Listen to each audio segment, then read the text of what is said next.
across the ether at the speed of bytes. Please put your tray in the upright position and fasten your seatbelt. It says we are live. It looks like all the check marks are checked. We are indeed where we're supposed to be. Ladies and gentlemen, welcome to Creative on Purpose Live. These conversations are about flying higher and the difference only you can make. I'm your host, Scott Perry, author of Onward, and a compass helping advancing difference makers lead themselves and live their legacy. You can find me at Akimbo Workshops and at creativeonpurpose.com. This season, we're drawing insight and inspiration from guests successfully navigating adversity and embracing uncertainty while making things better doing work that matters. Let's meet today's guest. Jeff Leisawitz, welcome to the broadcast. Please tell our viewers who you are, what you're up to these days, and where can they go to learn more about you and the difference that you make. Sure. Well, I am Jeff Leisawitz. I am a coach for creative types and heart-driven solopreneurs. I'm out in Seattle. I've got a book, Not Effing Around, the No BS Guide for Getting Your Creative Dreams Off the Ground. So what do? I help people to up-level their creativity, both with their creativity specifically and then their business around that. So one of my key sort of philosophies, I guess, is that at its best, creativity is a way for us to be seen, expressed, healed, and connected. So what am I talking about with that? So to be seen in this world, we are, I believe we are generally not seen that much. On the outer level, walking down the street in the city, obviously you're not particularly seen, or driving around, or even on the internet, right? The next level is your acquaintances, maybe your coworkers, people like that. And yeah, maybe they kind of know you and get you, but generally not too much. And oftentimes they don't even care that much. Then you've got the third level, which is your deep connections, your family, your friends, your lovers, your, whatever, that stuff. So hopefully they do get you and they understand you. But oftentimes, in my experience, they only see parts of you. So that is the seen part. What do I mean by expressed? Well, to be expressed in my definition is simply moving from the potential to the actual, right? So an example for that is the dancer who knows all the moves, right? But on this particular Saturday night, she's sitting in the corner while the disco ball is spinning and the music is thumping, right? In that moment, she's not expressed. But when she hits the dance floor, she is then expressed in that moment. So when we are then expressed with our creativity or with our business, right? Because business is a very creative endeavor, there is then a sense of healing. And what I mean by healing is, there can be certainly a catharsis. There's plenty of, catharsis in writing and dancing and music and all kinds of things like that. But it can also be simply just a coming together, a sort of whole, bringing yourself back to a holistic, moment. So, again, in music, I know you're a, musician there, Scott. Where is the healing in a love song? I would say it is in letting go of all the loneliness that came before that love song could be authentically written. So when you are seen, expressed, and healed through an authentic creation, right, you then give your gift to the world. And when I say the world, I'm not talking about Madison Square Garden and the top of the charts and all that kind of stuff, although that's great if if that happens. But this might even mean one or two people, or you're following on, on the internet or whatever. But here's where it gets really cool. When you give your gift to the world, you then become the gift because you show others that they can be seen, expressed, and healed. And when that happens, this connects us all together, right? Because that's what great art and great businesses do. They help us connect in such a way that we understand that we are all in this together and that my struggles are different from your struggles. But number one, we all have struggles, and thematically, all of our struggles are basically the same, right? The way I got dumped in high school right, is not the way you got dumped in high school. But guess what? We both got dumped in high school, right? So that's kind of my philosophy on this, my core philosophy and my coaching. Yeah, I love it. Well, it's great to be speaking to somebody that puts creativity at the center of their process and of their work. And so I love that idea of being seen, expressed, and healed. That seems like what I'm hearing is that's kind of what creativity is for. And I appreciate all that. I want to tease some things out of each of those examples that you gave, but I'd like to get like all the way down to the very basic principle is how do you define creativity in your enterprise? Creativity, I believe people get confused about what that means. And, oftentimes people think creativity is the skills that, commonly known as creative people do, like painting. Oh, that painter is creative, or that musician is creative, or that, again, the dancer, the writer, right? And those are definitely creative endeavors, but those are actually skills that are connected to the creativity. So what is creativity? Creativity, in my mind, is simply taking disparate elements, uncommon elements, and putting them together in a way that expresses something or works in a different way or has some kind of utility, right? When we do that, we're being creative. We're doing essentially something uncommon, something that hasn't happened before. And when we do that, we essentially expand the world, right? We are making something new, whether that's a poem or a business idea. Yeah, I love that. At Creative on Purpose, we just talk about it as creativity is the human-to-human enterprise of making change happen. And so creativity is a natural, instinctual human impulse that, unfortunately, institutional education, institutional working, society has either beaten out of us or sucked out of us or made sure that we are distracted enough to never actually pay attention to. And so I love what you were saying about connecting different disciplines to make something new happen. I feel like that's really true. And you mentioned, creating a gift or sharing a gift and becoming the gift. And I really, really love that, because I think that creativity at its essence is a generous enterprise. It is the sharing of a gift. I used to say when I was teaching guitar to my students, because part of my discipline was making sure my students got in front of people and performed, shared their gift as soon as possible. And of course, regardless of age, there's a lot of fear and anxiety around that first time you're going to be on stage sharing your gift. And I would just say, serve the song. Don't make the song serve you, because the song is not for you. It's not there to make you feel good or feel important or give you attention or accolades or applause. The song is there as a vehicle for you to express yourself to someone else to help build that connection. I don't know if you're familiar with Stephen Pressfield's The Artist's Journey, but he talks a lot about the hero's journey in The War of Art and Turning Pro and his other books. And then in The Artist's Journey, he talks about life is a series of hero's journey, but when the hero's journey ends, they have the gift, and the gift is being presented to the community. And then the artist's journey is then just beginning.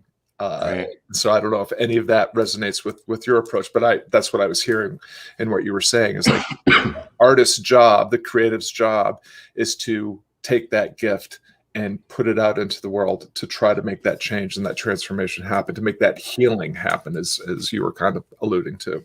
Absolutely. I love that. And it reminds me of this story, in talking about your guitar students and performing. Like, it's not about you, it's about the music, right? So I'm a huge fan of the band U2. Okay. So I saw this interview with Bono years ago, and the interviewer asks him, so what's it like when you step out in front of 40,000 people who are screaming and going bananas for you, right? And he says this. He says, you know what? I used to think they were cheering for me. But eventually, as he got older and matured a bit, I suppose, he realized that they're not really cheering for him. They're cheering for the way the music makes them feel. Mm-hmm. And that is I thought that was such an extraordinary concept for a guy who's, certainly in the position to have an enormous ego, to be able to understand that it's not really about him. It's really about the connection of the music to these millions and millions of fans all over the world. So I was really struck by that. Yeah, well, it's interesting how before we got on camera, we were talking a little bit about our past, and I shared that I was a performing musician for over 30 years. That's how I supported my family and bought houses and cars and put my kids through school. And and obviously I'm not a household. I'm not Bono, obviously. Never really set out to be. But I remember along the way, I was very, very blessed to really actually meet every single one of my heroes. And I was performing mostly in the blues idiom and blues festivals and blues venues and things like that. But I literally got to meet every single one of my living heroes. And what was really amazing is how at the level that I was at, which I call the messy middle, there was so much bitterness and frustration and anger and, people feeling like they weren't getting the attention they deserved or the money they deserved or the gift they deserved. And then, when I would speak to people at the higher level, not always, but very, very often, I was struck by the level of gratitude and humility and appreciation they had for all the gifts that fate had bestowed upon them.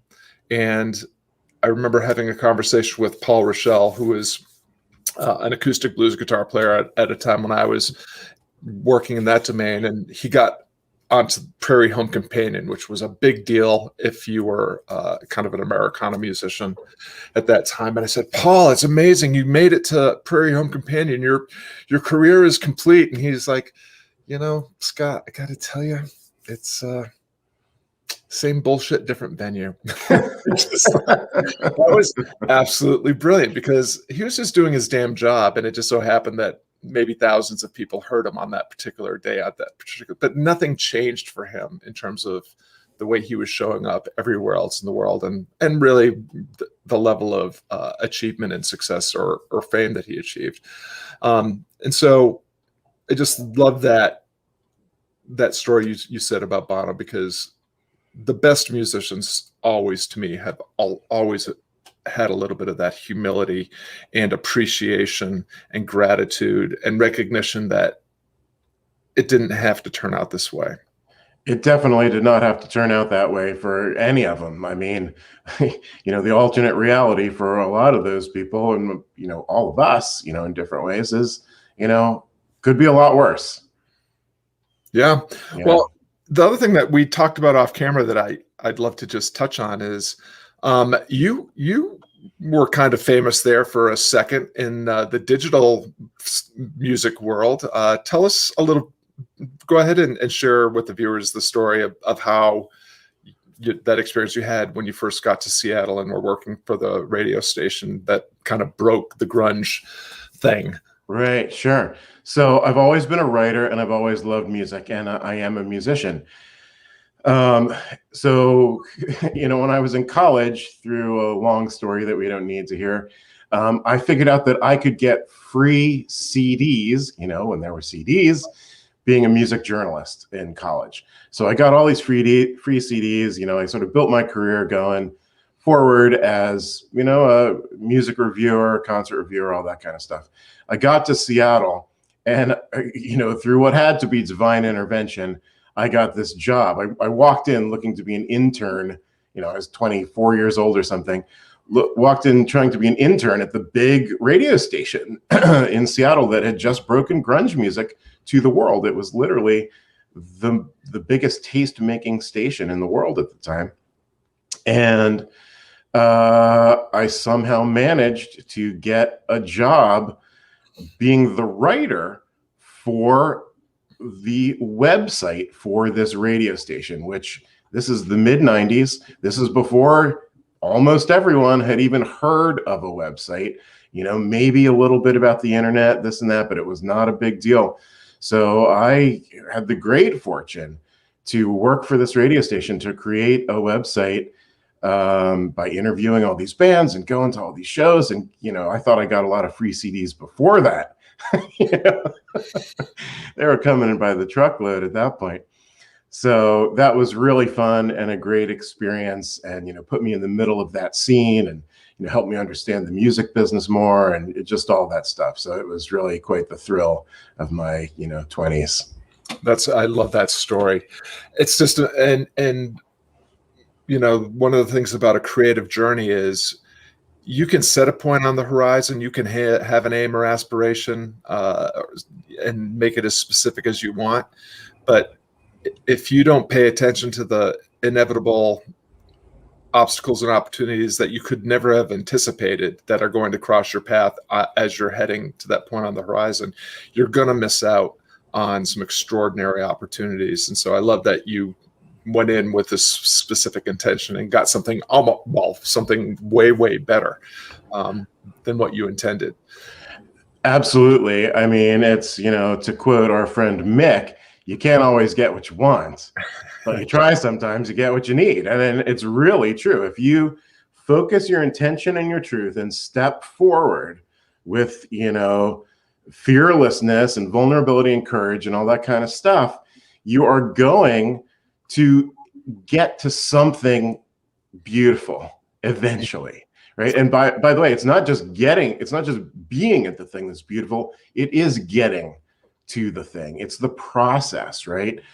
If I learned one thing in college, it was process over product. It's, going to the thing, doing the thing is actually where the action is. It's in that moment. Yeah. Well, and you said it almost exactly the way that we would articulate it at Creative on Purpose. You're not entitled to the results and the rewards. Those outcomes are beyond your absolute control. The only thing within your control is how you frame your situation, what you decide to do next. And if you engage in the effort with intention and integrity, or I think you said intention and truth, then the effort becomes the reward. The process becomes the reward, and the outcomes are just the icing on the cake and exactly. all that. So we've talked a little bit about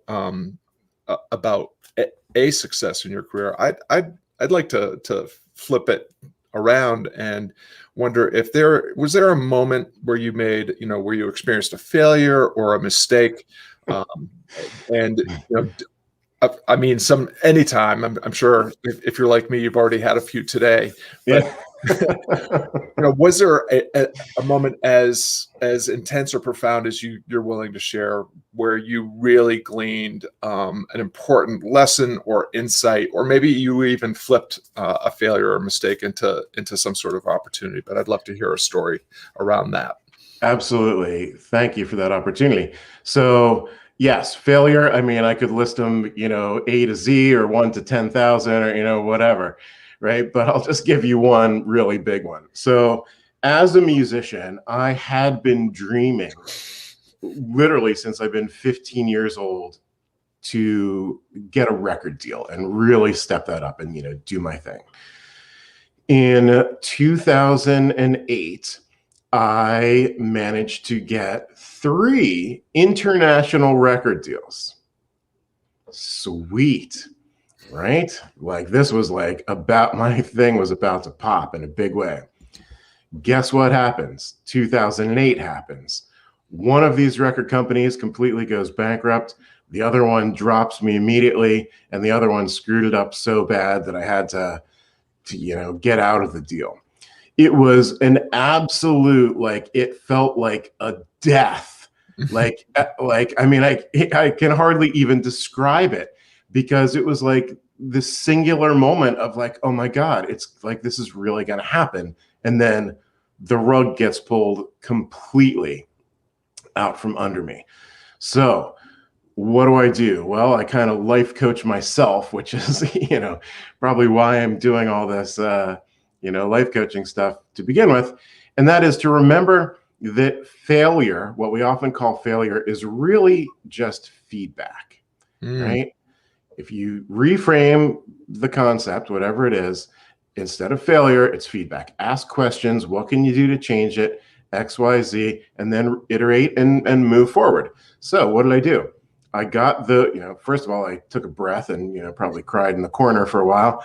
And after that, got it together. I got my rights back for this thing, and I started putting this out, which, by the way, the band is called Electron Love Theory. And this record was electronic versions of U2 songs, because you already know I love U2. Nice. So I got the rights back for all this stuff, and then I put it out on the streaming services, which at that time, the biggest one was Pandora. And bam, this thing just took off. I've had over 1 million plays on Pandora and these other streaming services. And, I consider this a success, and now I own the rights and I control, what happens to this thing, et cetera, et cetera. So it was a huge failure. It was a huge learning experience. And, once again, centering your power, centering your control, so you can, make, what do you call it? Take lemons and make lemonade, right? Yeah, I love that. We've had Michael Bungay Stanier on the broadcast a couple times, and he's written one of my favorite coaching books called The Coaching Habit. And The Coaching Habit was his follow-up to his first bestseller, which was on a imprint. I think it was called Do More Great Work or Do Great Work, something along those lines. And he was following that up with The Coaching Habit, and he went through like 7 rewrites of this book, and he finally just said, this is BS. I'm taking my toys, I'm leaving, and I'm going to self-publish this book. And it's one of the most referenced coaching books of all time. And he just, he took ownership of his journey and trusted himself and believed in himself and his process enough to say, I'm going to take this and do what I can with it. So I love that story of yours. I'm as we're coming toward the end of our time together, I'd also like to, it sounds to me like you do a lot of your work on your own as kind of a solo actor, as an independent freelancer. And because I do that largely as well, I'm always interested in what are the routines and relationships or even rituals that you have cultivated and continue to revise and update that help keep you on the path and help keep you moving forward in your creative endeavors. Right. Well, lots of stuff, really. One of the things is understanding my why, right? Like really deeply understanding my why / my mission statement of who I am, how I can contribute to the world, and, how I can make the world better both by serving others and myself, right? If you're aligned with your truth and stepping forward, just like we talked about, it's still work, but it's a joy. It's like, which is it, So really understanding that is another thing. As far as rituals go, I can't exactly show you this here because the camera will get all screwy, but I like to, before I start working every day, sit down at the desk and do a little ritual where I turn on this sort of like a modern lava lamp kind of thing, this sort of psychedelic LED lamp thing, and tap my heart 3 times and remember that the work I am doing is just what we talked about. It is, I'm here to serve. I'm here to use my gifts. I'm here to get paid. I'm here to do the thing. And this uplifts everyone, as much as I can give is what I do. So that's a ritual, which, is just a little thing. It really takes, 10 seconds to do it, but it just reminds me both consciously and subconsciously, here's why you're doing the thing. Like, this matters more than just a paycheck, right? That kind of thing. Yeah. Oh, I love that. And it actually, the very first thing I wrote down is you described your work as heart driven. So I love that you circled us all the way back to that. So, and I just want to put a highlighter underline under that idea of a daily practice. Like, for anyone that's doing the work, you said something that we firmly believe at Creative on Purpose, which is you enhance your life most through work that serves others. And I love that idea that you expressed it slightly differently, that you're really here to help make the world a better place, to help serve others. And that's how you're going to bring joy and a sense of flourishing and thriving to your own life, even as you face the fraught nature of being an independent professional. Love that. So I end every broadcast with the same question, and that is, you've already delivered a bunch of nuggets and some wisdom for folks to take away and chew on. If there is just one more piece of advice, one more tip that you'd like to leave listeners with that would help them fly higher and in the difference only they can make, what would that be? Well, lots of little ones, but I will just say, have the courage to step out of your comfort zone. And what this means is not, take a 30-mile trip outside of your comfort zone, because that's going to be too uncomfortable, and it's not going to serve you or the world. So, as you step forward in your journey, take, a 6-inch step out of your comfort zone and stand there and experience the discomfort. Be willing to, whatever that means for you, right? Whether it's a social situation or a business thing or, whatever the deal is, but just stand there and experience it, right? And eventually this discomfort will subside. And what you will find is that the reason why it subsided is because the comfort zone expanded to meet you. Okay. And when this happens, this means that you just grew as a human, whether it's skills or, socially or networking or, whatever the deal is for you. Once you do that, you just keep doing it. You just get a little bit further, a little bit further, a little bit further. When you're more confident, take a 6-foot step out. Right. Love that. Yeah. Absolutely love that. So I don't know if Kathy is a friend of yours, but we have Kathy tuning in on LinkedIn, and she is loving the stories and the wisdom shared. So thank you, Kathy. Appreciate you Kathy. Tuning in. I love what you just said. Small daily steps to the edges of your understanding and ability every day. That's how you're going to start developing your potential and delivering on your promise. So thank you for that final gem of wisdom, Jeff. And I want to thank you, the viewers, for tuning in today. Jeff and I really appreciate you lending us some of your valuable time and attention. And we hope that today's broadcast motivates you to lean into an endeavor that matters with a little bit more curiosity and courage. You can learn more about Jeff Leisawitz, right down there, jeffleisawitz.com. And of course, it's always great to see you at creativeonpurpose.com as well. Now, take the insight and inspiration from this conversation and start flying higher in the difference only you can make. Jeff Leisawitz, thank you so much for all the time and wisdom that you shared with us today. Thank you for having me.